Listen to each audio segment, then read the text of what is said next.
Bupati Subrawoto, Wakil Bupati beserta anggota Forum Koordinasi Pimpinan Daerah atau Forkompinda Magetan mengikuti acara secara virtual dari Ruang Jamuan Pendopo Suryagraha Magetan pada hari Selasa 1 Juni 2021. Sebagaimana diketahui, upacara peringatan Hari Lahir Pancasila 2021 dipusatkan di halaman Gedung Pancasila di Jakarta. Bertindak sebagai inspektur upacara Presiden Republik Indonesia Joko Widodo. Setelah mengikuti upacara secara virtual, Bupati Subrawoto menyampaikan dari sisi sejarah Pancasila merupakan dasar negara, maka patut setiap tahun diperingati dengan Hari Lahir Pancasila. Nilai-nilai luhur Pancasila harus dihadirkan secara nyata dalam kehidupan dan menjadi nilai-nilai yang hidup dan bekerja dalam kehidupan. Hari ini kita rayakan ya Hari Lahir Pancasila. Kalau kita menengok sejarah ya, membaca naskah persiapan bagaimana perdebatan waktu itu ideologi negara. Bung Karno waktu itu pada waktu melakukan pidato mengenai menyebut Pancasila itu, kemudian hadirin semua tepuk tangan dari segala lapisan masyarakat. Ada ulama, kemudian ada ada suku-suku bangsa di Indonesia ya, semua menyambut baik ya dasar negara kita ini. Nah, oleh sebab itulah kemudian kita yang hari ini ya menikmati ya mosaik itu ya, bukan serpihan-serpihan. Kita ini kalau kita lihat kan suku bangsa kita ini kan demikian banyak. Itu kalau kita dibiarkan itu akan menjadi serpihan yang terserakan. Tetapi bisa terikat menjadi mosaik ya yang begitu indah, terikat menjadi bangsa Indonesia. Itu kan sangat luar biasa. Jasa beliau sangat luar biasa. Sehingga patut kiranya setiap tahun kita merayakan, memaknai Pancasila dengan konteks kekinian ya.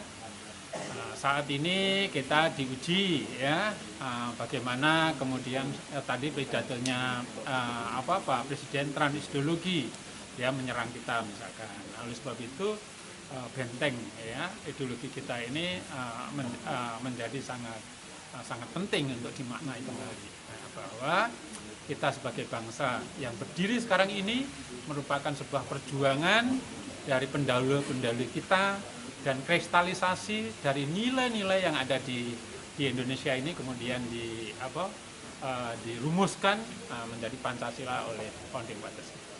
Jadi sekarang ini justru dengan adanya pandemi ujian seperti ini, kita tidak mengurangi makna bahwa ujian ini harus bukan semakin ya merenggangkan persatuan kesatuan, tetapi justru merekatkannya. Kita lihat misalkan tadi saya lihat misalkan ada yang berpakaian Aceh ya, malahan tadi Pak Menko Kesra tidak salah yang membacakan doa. Kemudian kita bisa melihat di tayangan tadi seluruh Indonesia mengikuti upacara secara serentak. Yang dulunya malah tidak ada, malah kita tidak pernah melihatnya. Ya, tapi dengan teknologi ini kita bisa melihat dari Sumatera, dari Kalimantan, dari Sulawesi, dari kemudian NTT dan seterusnya. Ya sebaiknya Pancasila itu dipasang seperti dulu waktu saya kecil, bapak saya itu memacang Pancasila ya, teks Pancasila itu di rumah. Ya, di rumah. Sehingga anak-anak itu bisa setiap hari melihat dan otomatis membaca. Walaupun sekarang ada gadget ya, ada ponsel ya, yang canggih ya, tetapi di rumah ketika anak-anak di rumah itu kemudian dipasang Pancasila itu bisa ya mengurangi orang yang tidak ya, karena sekarang ini kita ada kecenderungannya tidak mau masang. Wawa Trans TV mengabarkan.